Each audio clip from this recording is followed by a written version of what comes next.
burning stones were deposited into the water to create steam as required. The flowing water of the spring ended in a cistern and fountain referred to as the Aqua Augusta.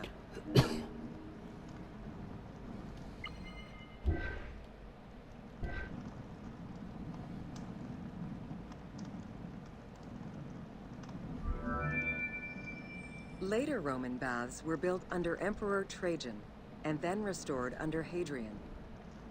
After the earthquake of 365 CE, they were replaced by baths of Byzantine design, with stones from the old thermal baths used in the reconstruction. The team relied on documentation describing the baths built under Trajan in order to create the location available in the game.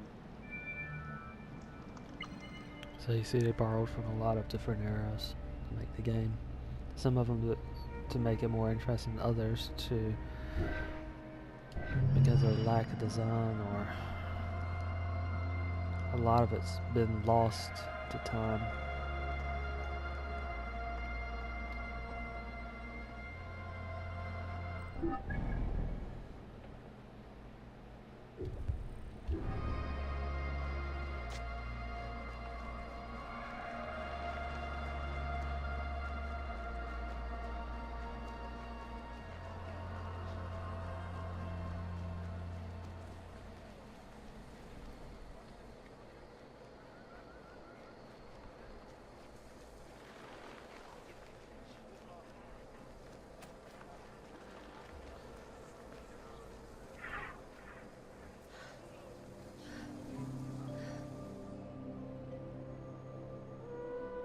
Yeah, this is beautiful. Welcome to the Temple of Zeus in Cyrene.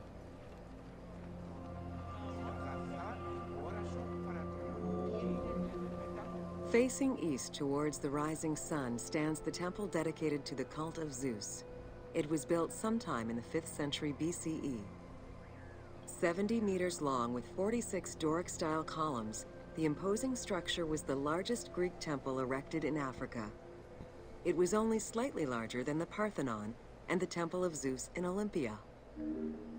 In here they're using the term cult to mean the faith of Zeus, as opposed to what many people consider a cult.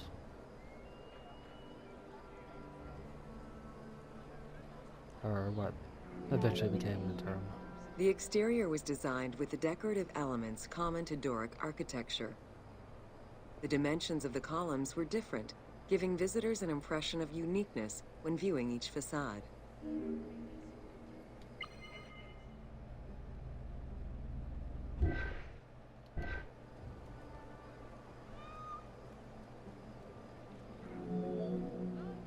After the temple was destroyed during the Jewish rebellion, Emperor Hadrian had it reconstructed. He chose not to rebuild the outer portico, but did restore the new Corinthian columns in marble. The temple was later completed under Marcus Aurelius.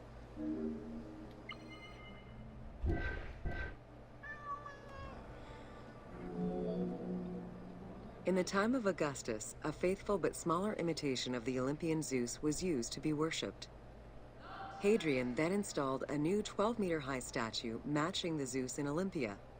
It was made of chiseled marble with the head, arms, and feet carved in the round.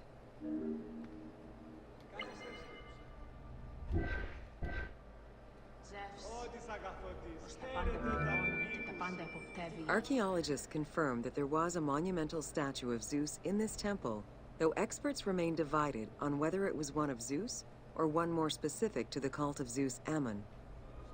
The team elected to place a statue of Zeus Ammon in this location, knowing that Cyrene was central to the spread of this cult in the Greek Mediterranean area. It's probably not a bad idea. And they probably were closer to it with this one.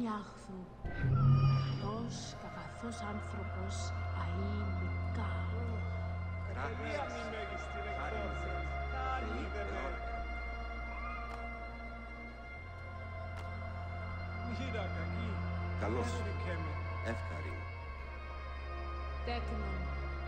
Apollon Lycius forstelli, Catinihta diali. And point and honor to God and Goddess. Well, the God here. That's my pagan side coming out. Okay, back to Egyptian life.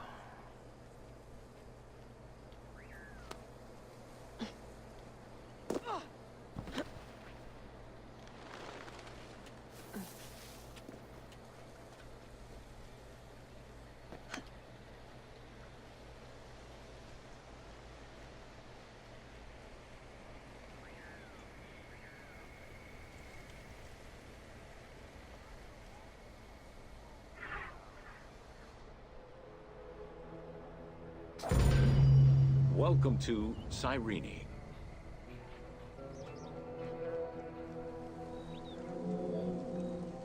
Cyrenaica stretches across the coast of northwest Africa.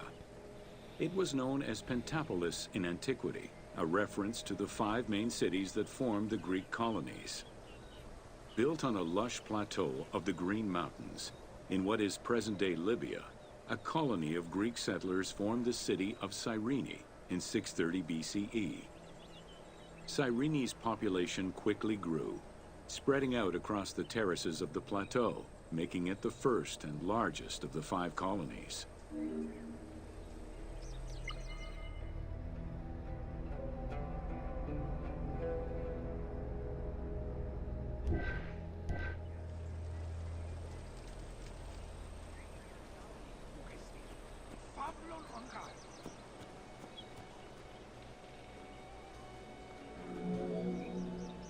The city of Cyrene was founded by Batos Aristotle, guided by the Oracle of Delphi. Overcrowded and suffering from drought, Batos's home island of Thera could not sustain its citizens. Batos consulted the Oracle, who told them to journey to the North African coast in search of arable land. A series of kings reigned over the city in the first 2 centuries. However, rebellion eventually ended the monarchy, and henceforth, the city was governed by the aristocracy.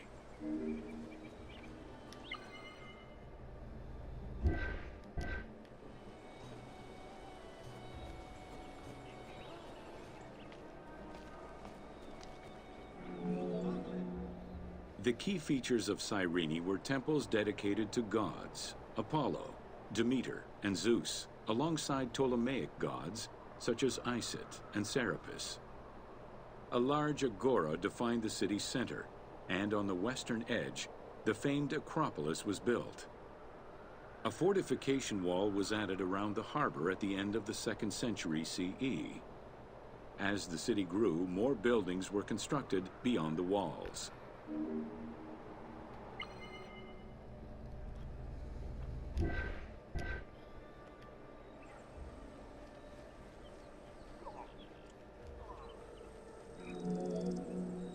Under Roman influence, Cyrene became an economic powerhouse, rising in status throughout the Mediterranean. Cyrene's School of Medicine rivaled all others except for that of the Greek city Kos. Some of the great minds in ancient math, astronomy, and geography were born or established in the various schools of the city, which included an institute of philosophy founded by Aristippus, a pupil of Socrates.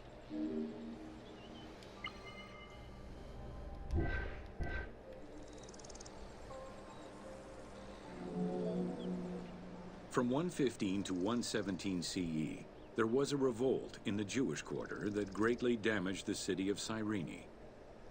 Over time, a succession of battles, poor management of its silphium crop, and earthquakes eventually took their toll on the city.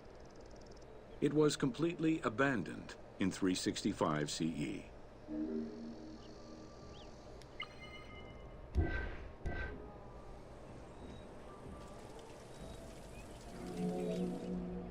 The nearby port of Apollonia was an ideal location, with its natural cove, sheltered by 2 islands and rocky inlets. Along with a lighthouse, the port was later equipped with quays and warehouses to accommodate the increased shipping traffic.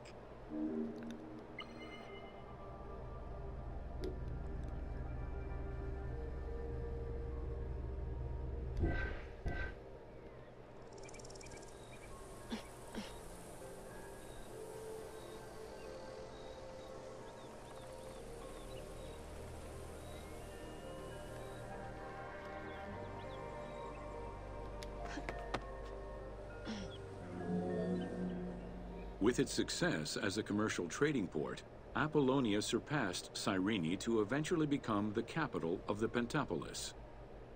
A number of earthquakes gradually shifted the city, causing many of its original structures to sink. Some of its ruins can still be seen underwater.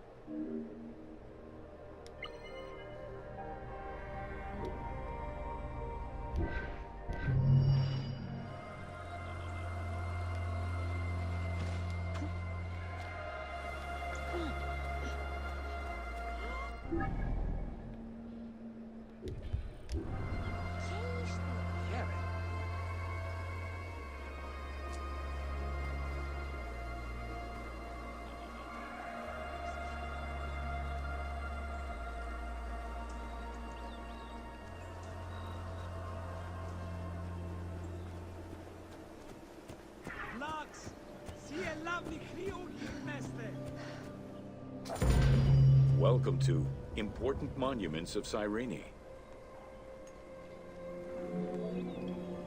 The Sanctuary of Apollo sits on a prominent edge of the plateau of Cyrene, overlooking the Mediterranean Sea.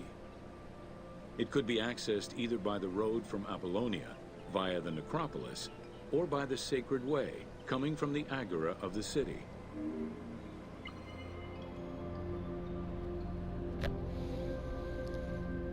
That's how it looks now.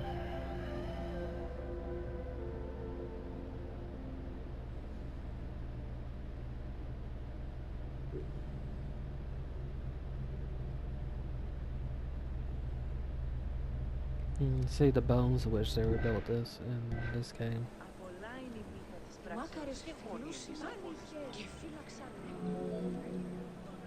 The abundance of temples and statues throughout the city reflect the various Greco-Roman and Egyptian cult influences over the centuries.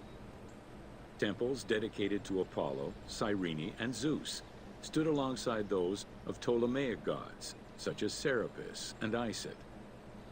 Numerous fountains were decorated to represent other gods, including the city's namesake, Cyrene.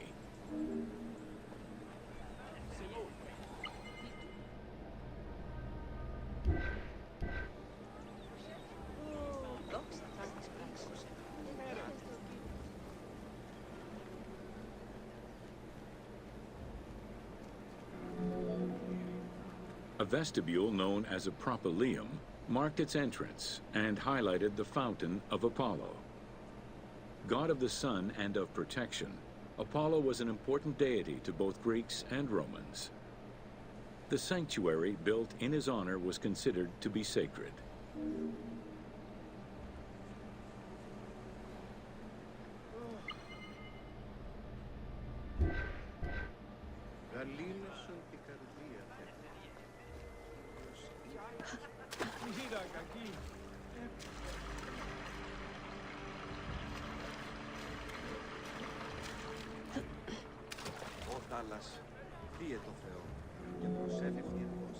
The imposing temple was built on a natural cornice, stretching more than 200 meters in length and roughly 50 meters in width, and was surrounded by a vast Doric colonnade. Sections uncovered by archaeologists indicate restorations to the columns were made between 115 and 116 CE.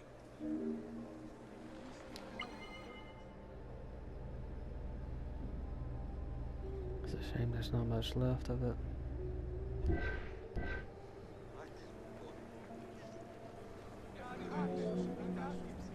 The altar was located in front of the temple.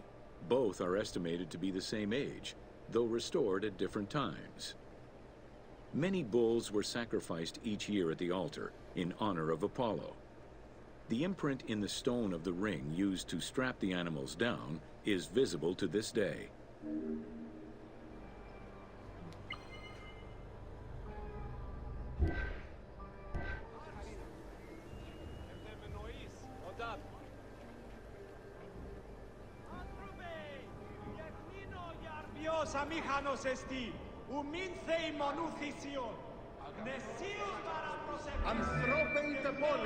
Carved during the Roman era, the Apollo Cytharide was discovered near the temple. It is considered an important archaeological find. The statue of Apollo was in pieces when it was uncovered. Remarkably, most fragments were found, and the restored statue is currently at the British Museum. The team extrapolated the statue's final look based on the current partial reconstruction and placed it inside the temple to reflect the patron deity of the area.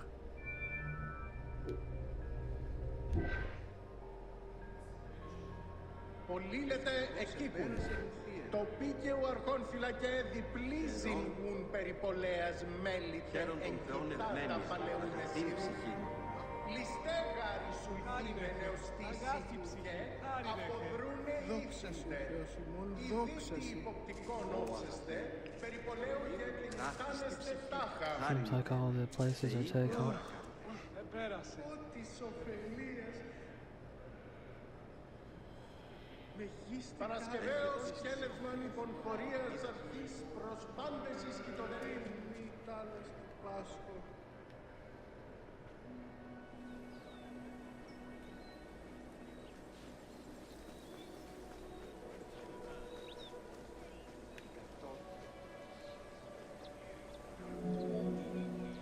The amphitheater of Cyrene is located on what is known as the Terrace of Myrtosa, next to the sanctuary of Apollo.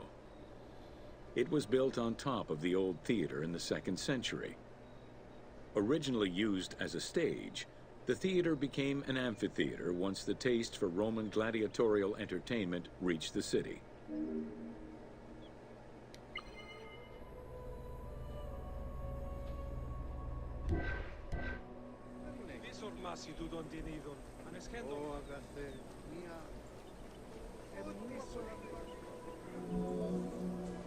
Entrances were placed at both ends of the amphitheater.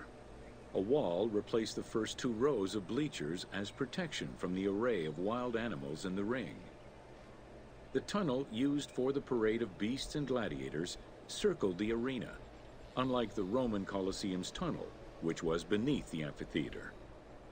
The basement and corridors accommodated both the gladiators and the animals, and included lifts that raised the traps into the arena's center.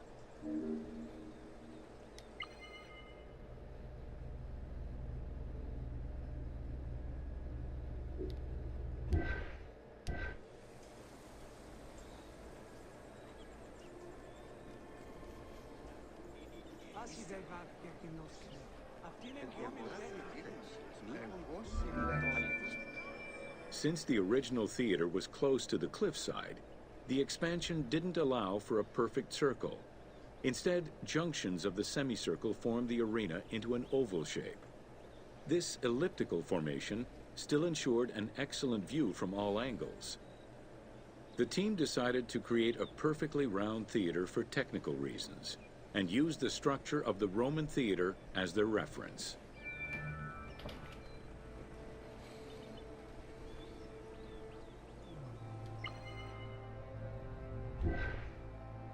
Well, at least they tell you where they changed things and why they changed it.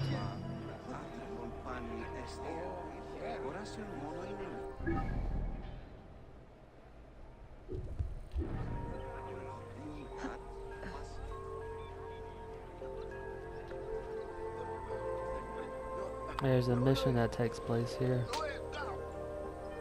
A particularly tragic one. It looks like they're doing the same play from Alexandria.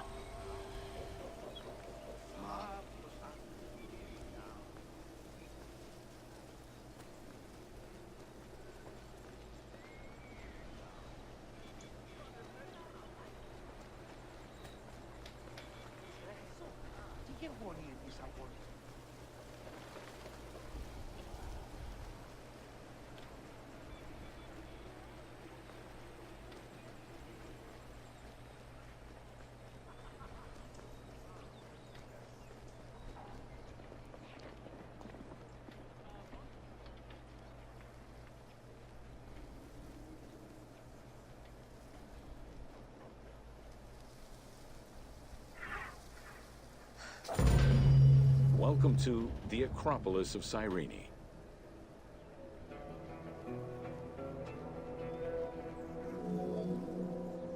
Located on the western edge of the city, Cyrene's Acropolis was smaller than the one in Athens, though its high vantage point provided protection for the city. At its entrance was a single door, flanked by 2 towers. An inscription, legible to this day, states that the walls and the citadel were restored in the time of Augustus.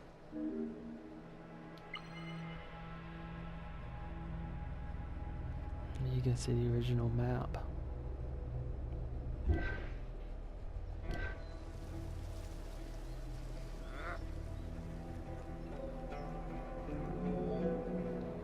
A number of statuettes have been excavated from the site, including one of Berenice, the daughter of Magus, the king of Cyrene, and half-brother of Ptolemy II. At the northeast tower, there is a sanctuary consisting of 2 small temples with a vestibule, and an altar believed to be that of Serapis and Isis. When the temples were excavated, archaeologists found traces of fire damage. However, there are no indications as to when this fire occurred. It would be hard to figure that one out, other than searching text for mention of it.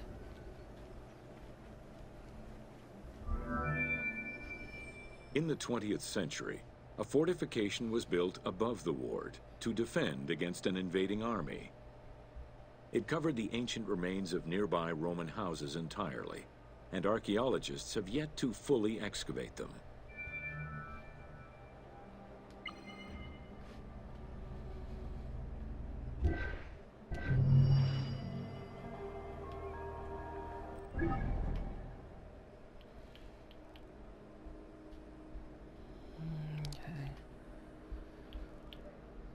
So I'm gonna head towards Siwa.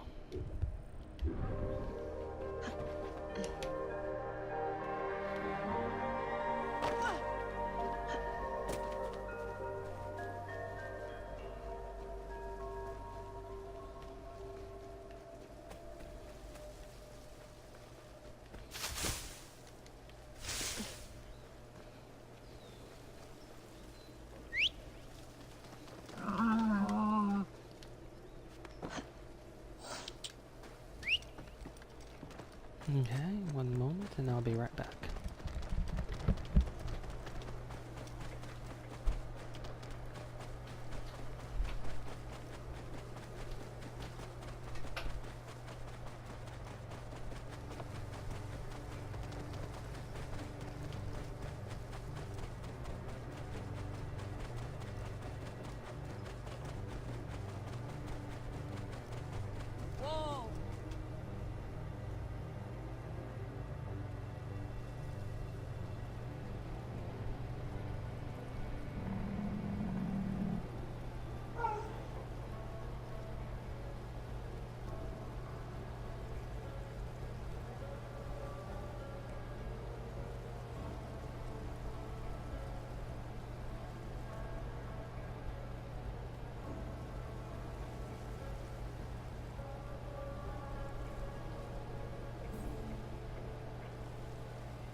I apologize for that short. I thought they would have gone ahead.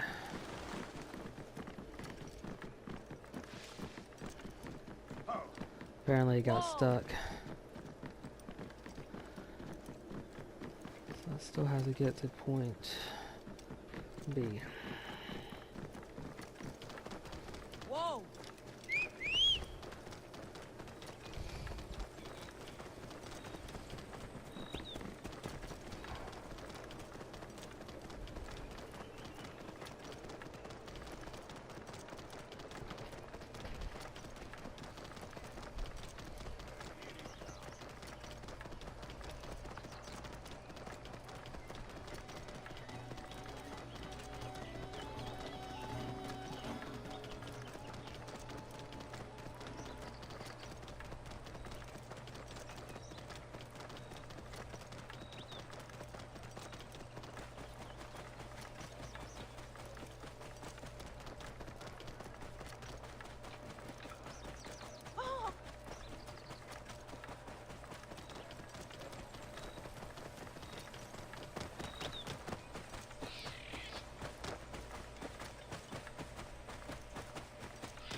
This is one of the reasons why I don't like to fast travel as much. I should have been doing this from the beginning. There's something relaxing about just traveling through these areas that were created and seeing all the things that were made.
My kingdom for a glass of water? Whoa! Oh. No, I didn't expect that. That's kind of a neat one.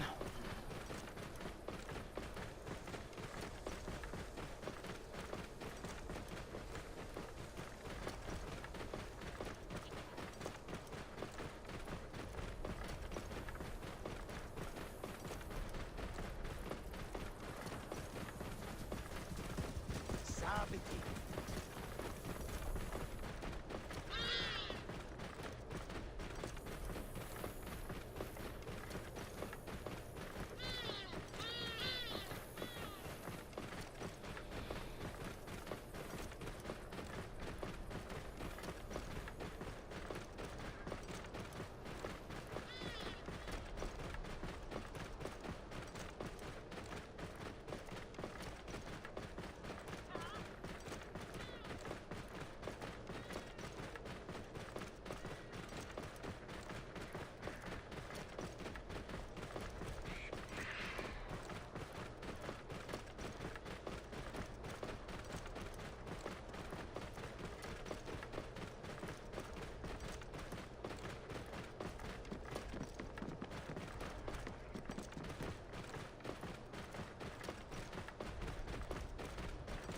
And here's Siwa by Axum.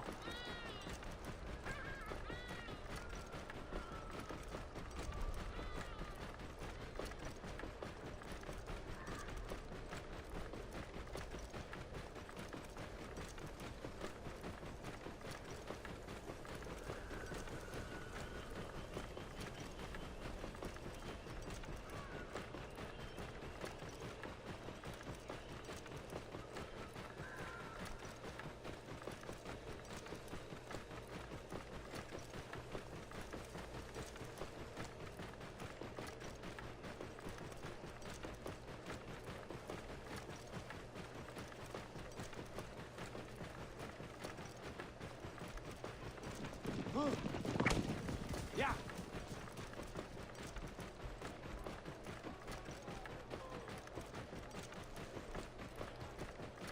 Whoa!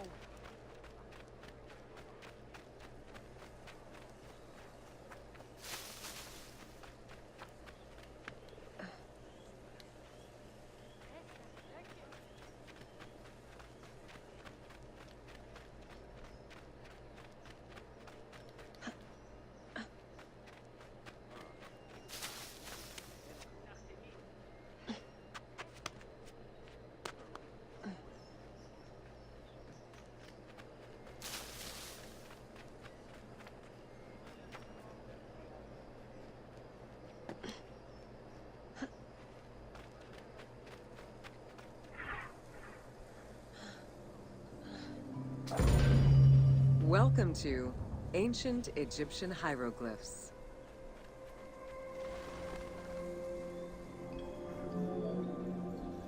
Hieroglyphics were used as sacred writing, appearing on monuments, statues, and sacred papyrus texts. The earliest symbols that resemble hieroglyphs were on pottery dating back to 4000 BCE. This stylized form of signs and drawings was the only writing used from its ancient origins to the end of pharaonic history.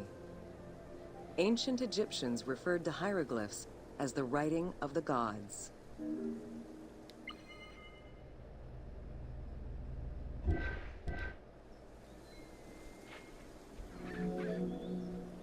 Considered a difficult language, it was intended for pharaohs, nobility, and priests, and meant to be used in ceremonies, within tombs, and for government records. Since few Egyptians were able to read the ancient hieroglyphs, the mythological aura around the language was persistent, even in their own culture.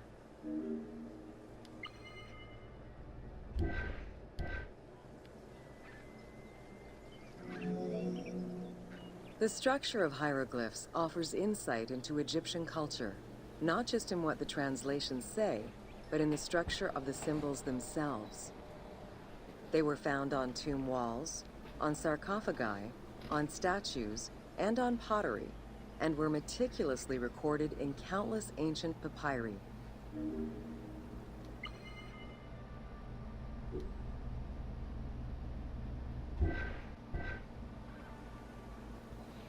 You can see a number right there.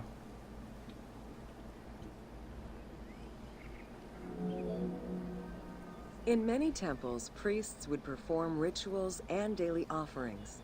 These were accompanied by hieroglyphs used as spells. In tomb paintings, the hieroglyphs are represented with formulas to recite. These spoken words were meant to be spells which would allow the deceased to benefit from the offerings for all eternity. Spells and offerings were also written for the living, to enhance medicines and cure illnesses.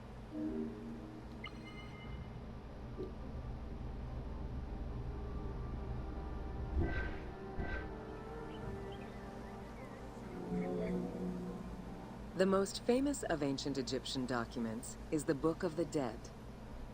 Written in hieroglyphs and hieratic texts, it depicts important spells and rituals.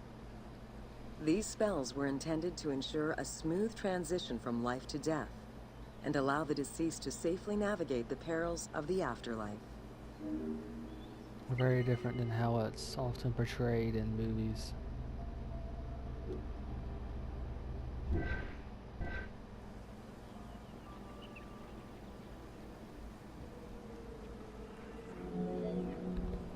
Even after it was deciphered, the reading of hieroglyphs remained difficult at times due to the many directions in which they can be read.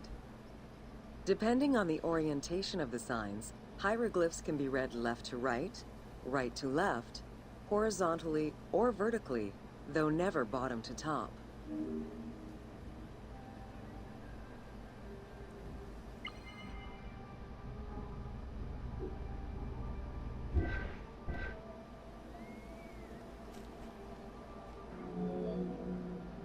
A clue on which way to read is to first notice which direction the figurative signs are facing.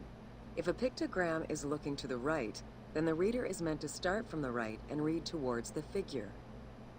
Column text on a papyrus begins from the right, then goes top to bottom for each column.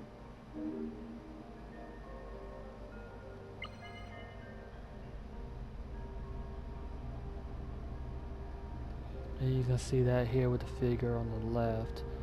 You'd be reading from right to left towards that figure. Then here, from top to bottom.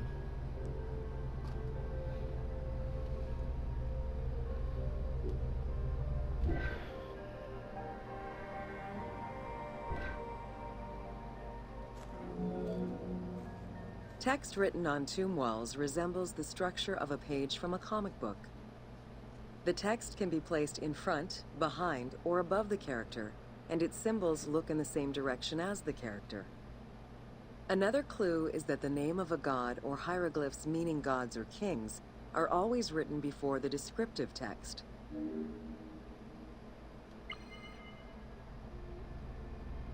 With that one, yeah, look for the name and then look for the text.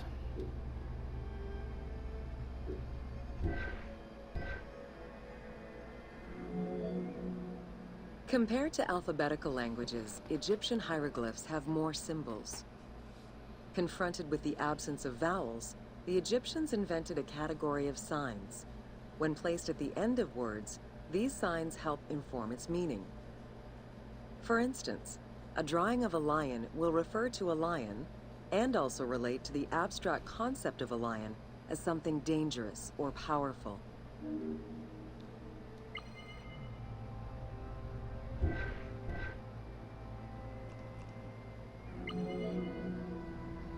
Middle Egyptian hieroglyphs contained a little more than 700 signs. By the end of the Greco-Roman period, there were 10,000 signs. Egyptologist Sir Alan Gardner created a list classifying common hieroglyphic signs and their variants. That's a staggering amount.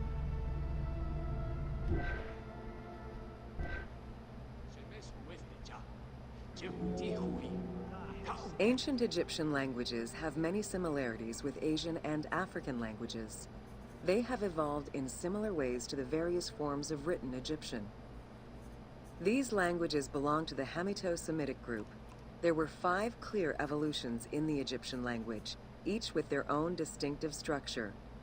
These languages are known as Old Egyptian, Middle Egyptian, Late Egyptian, Demotic, and Coptic. Coptic is the only living language that allows linguists to define the vowel structure and to distinguish different dialects.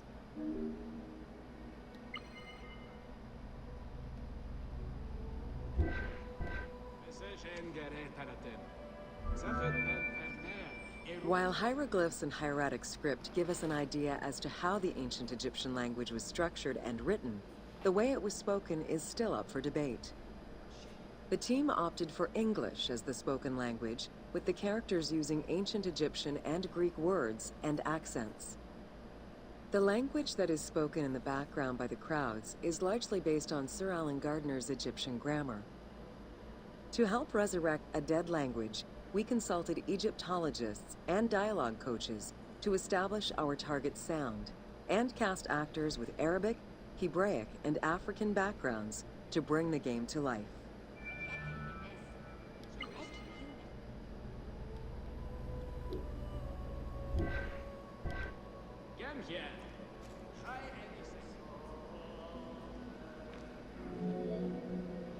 After Alexander the Great's arrival in Egypt and the establishment of his reign, Greek became the language used by the governing bodies. The inability to read hieroglyphs caused resentment among the Greek population. It's from this tension that the Rosetta Stone was created.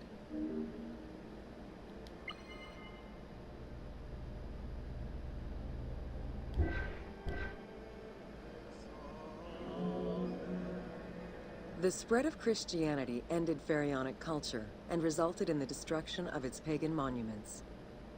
This also marked the end of hieroglyphic writing and understanding.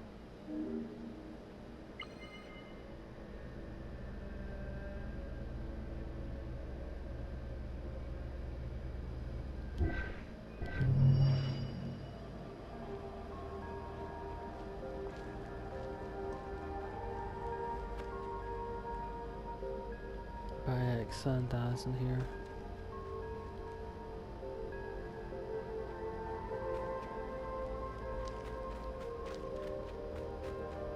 Particularly tragic part of the game.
Oops.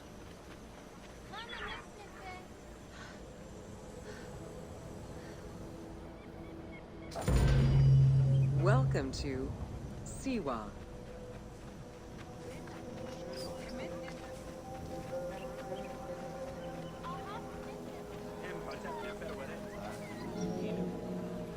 The Siwa Oasis is in the western desert of Egypt. Geographically, the Siwan Oasis is located in a depression 20 meters below sea level. Its natural springs and warm climate aided in the bountiful production of date trees. Though clearly influenced to some degree by Egyptian and African culture, the area's isolation resulted in a unique society and language. While they worshipped the same deities, Siwan temple architecture differed from traditional Egyptian temples.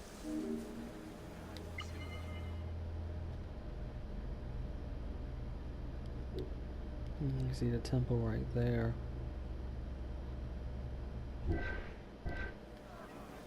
Temple I was just at.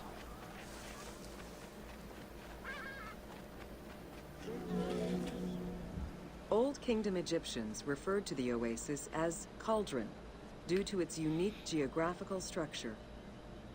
Oases were crucial for nomadic tribes and caravans. Without them, there was no chance of survival in an otherwise harsh landscape.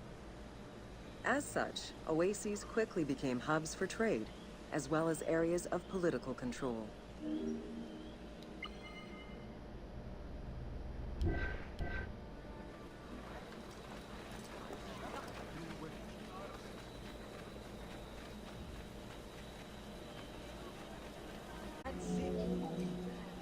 Because of the dry climate, there is very little rainfall to sustain the oases. Instead, underground rivers flood the natural basins. Since many oases have a north-south orientation parallel to the Nile, some geologists suggest they were once tributaries of the mighty river. There is evidence that ancient Egyptians attempted to create some oases.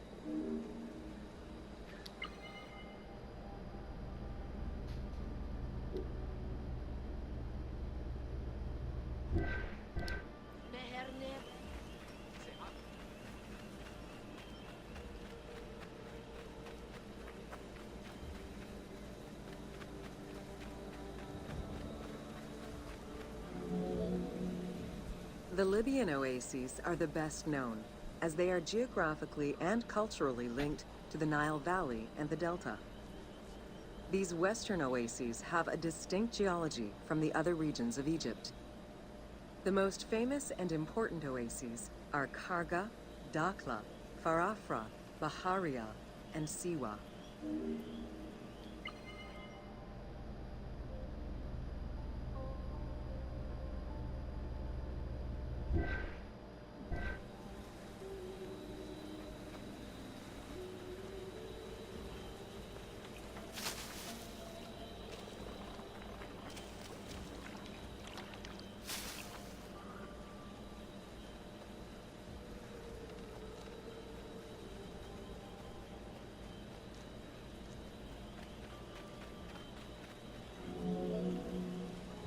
The Spring of the Sun is one of many thermal sources in Siwa, with the particularity that Cleopatra would have bathed in this one, giving it its name. The presence of the source beneath was attested already by Herodotus during the 5th century BCE, when the oasis was called Amuneion by the Greeks of Cyrene.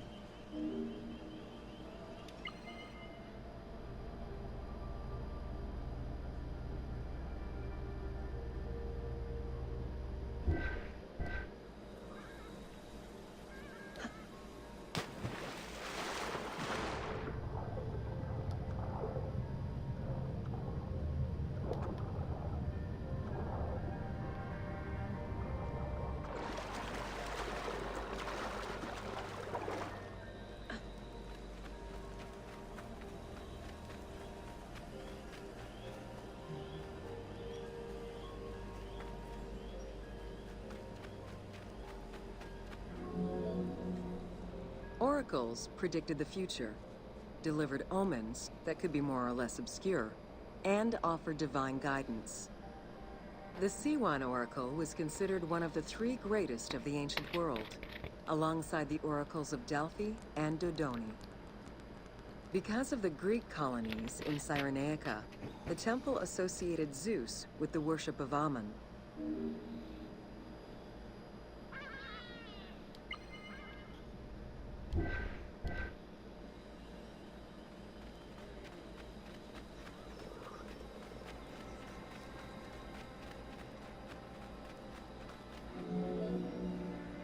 It is no wonder that Alexander the Great made the perilous journey to Siwa in order to consult the oracle, emulating the actions of mythical heroes such as Hercules and Perseus. This action earned the approval of the oracle, who validated his claim as Pharaoh of Egypt. He was confirmed as the son of Ammon, conferring upon him the most legitimate claim to date of all Egypt's foreign invaders. Although in this case, Hercules is the Roman name for Heracles. Although Heracles, that name is not really as common, so I imagine they use the name Hercules here. Although, well, the two are similar enough that people should figure out which is which, but I think it's simply for simplicity's sake. The powerful and the rich would send gifts or travel great distances in order to ensure their good fortune by gaining the blessing of the Oracle of Siwa. Every successful blessing only increased the soothsayer's prestige. Runner Eubotus, a famous citizen of Cyrene, consulted the Oracle in order to know if he would win the 93rd Olympic Games race in 408 BCE. He did, enhancing the standing of the C1 Oracle in the process.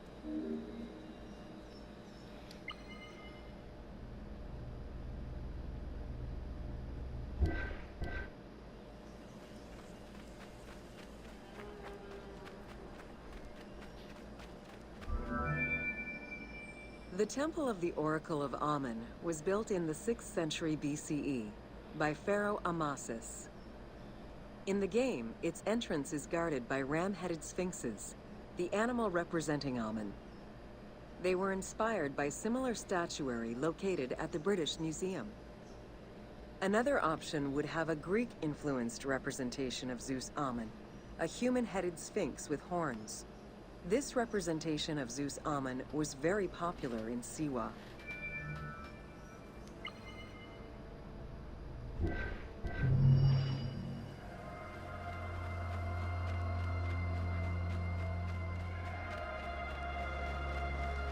The other one would have led naturally into this one.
Let me go cross country, see if there's any change.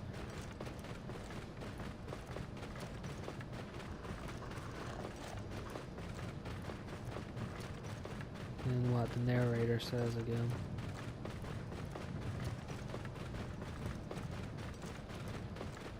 Oh, I could also visit that place where Bayek is eventually buried.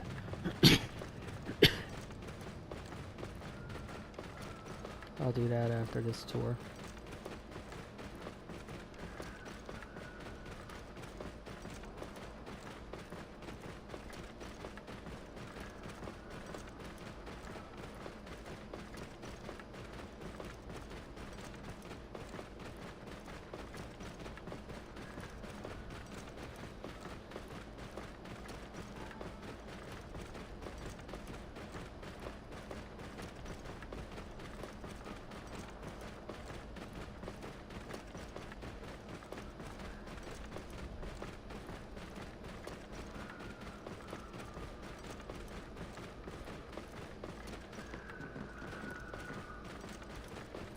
Whoa!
Again, spectacular views. Seawall off in the distance over there. And pretty much the entire basin.